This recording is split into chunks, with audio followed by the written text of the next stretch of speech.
Friends అందరికీ నమస్కారం. Friends ప్రస్తుతం గ్యాస్ సిలిండర్ల రేట్లు పెరిగిపోవడంతో కస్టమర్లకు చుక్కలు చూపిస్తున్న హోటల్స్ ఈరోజు ఉదయం కూడా చెప్పుకోవడం జరిగింది.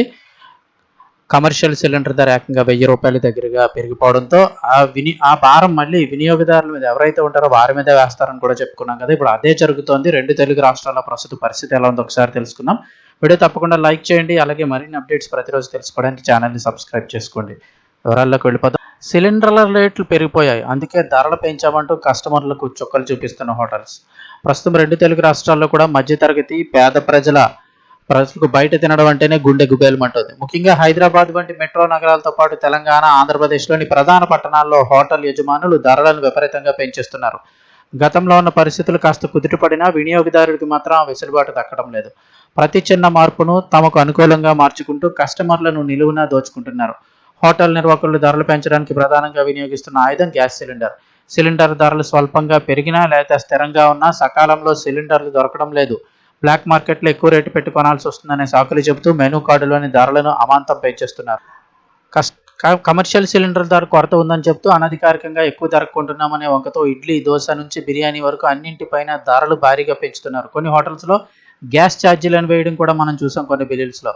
ఒకప్పుడు సామాన్యుడికి అందుబాటులో ఉండే టిఫిన్ ధరలు ఇప్పుడు ఆకాశాన్ని తాగుతున్నాయి. చట్నీ, సాంబార్ వంటి అదనపు వస్తువుల పేరుతో కూడా అదనపు బాధుడు తప్పడం లేదు. హైదరాబాద్లోని ఇరానీ కేఫ్ల నుంచి పెద్ద రెస్టారెంట్ల వరకు కూడా ధరల పెరుగుదల ఒకే రేంజ్లో ఉంటుంది. ఇదే ధోరణి విజయవాడ, విశాఖపట్నం, వరంగల్ వంటి నగరాల్లో కూడా కనిపిస్తోంది. పప్పులు, నూనె ధరలు తగ్గినప్పుడు ఆ ప్రయోజనాన్ని వినియోగదారులకు చేరవేయని యజమానుడు ఏదైనా వస్తువు ధర పెరగగానే మాత్రం వెంటనే బిల్లు పెంచేస్తున్నారు. సిలిండర్ల సరఫరాలో చిన్న అంతరాయం కలిగినా అది హోటల్ మెనూలో భారీ మార్పులకైతే దారితీస్తుంది. ఆ ధరలు ఎలా ఉంటాయంటే నాకు గుర్తున్న ఒక ఉదాహరణ చెప్తాను. ఒకప్పుడు ఉల్లిపాయలు దొరకక పరిస్థితి, రేషన్ కార్డు ఉన్న వాళ్ళకి మాత్రం ఇచ్చేవారు. విపరీతంగా ధర పెరిగి ఉల్లిపాయలు దొరకని పరిస్థితి ఉన్నప్పుడు అప్పుడు ఒక పెద్ద రెస్టారెంట్లో ఉల్లి దోశ వచ్చి ₹55 ఉండేది. ఒక మంచి రెస్టారెంట్లో ఉల్లిపాయలు ఎప్పుడైతే దొరకలేదో వెంటనే ఆ ఉల్లి దోశ ₹10 పెంచేశారు. అంటే ఉల్లి దోశ ఒక్కసారిగా ₹10 పెంచి ₹65 చేసేసారు. అయితే ఒక నెల రోజుల లోపులోనే ఉల్లిపాయలు మళ్ళీ మామూలు రేటుకి వచ్చేసి అందరికీ అందుబాటులోకి వచ్చినప్పటికీ కూడా ఆ ఉల్లి దోశ ధర మాత్రం ₹55 చేయలేదు. తిరిగి ₹65 కంటిన్యూ అయిపోతుంది. సో ఎప్పుడైనా ధరలు పెరిగితే పెంచుతున్నారు తప్ప తగ్గితే మటుకు అవి మళ్ళీ తగ్గించి వినియోగదారుడికి మాత్రం ఇవ్వటం లేదు. సో ఇప్పుడు ప్రస్తుతం సిలిండర్ సరఫరాలో చిన్న అంతరాయం కలిగినా అది హోటల్ మెనూలో భారీ మార్పులకు దారితీస్తుంది. ఏదైనా వస్తువు ధర పెరిగితే వెంటనే బిల్లు పెంచేస్తున్నారు. నిజానికి సిలిండర్ ధర పెరుగుదలపై ప్రభుత్వాల నియంత్రణ ఉన్నప్పటికీ కూడా హోటల్లో వసూలు చేసే ధరలపై పర్యవేక్షణ కరువైందని సామాన్యులు ఆవేదన వ్యక్తం చేస్తున్నారు.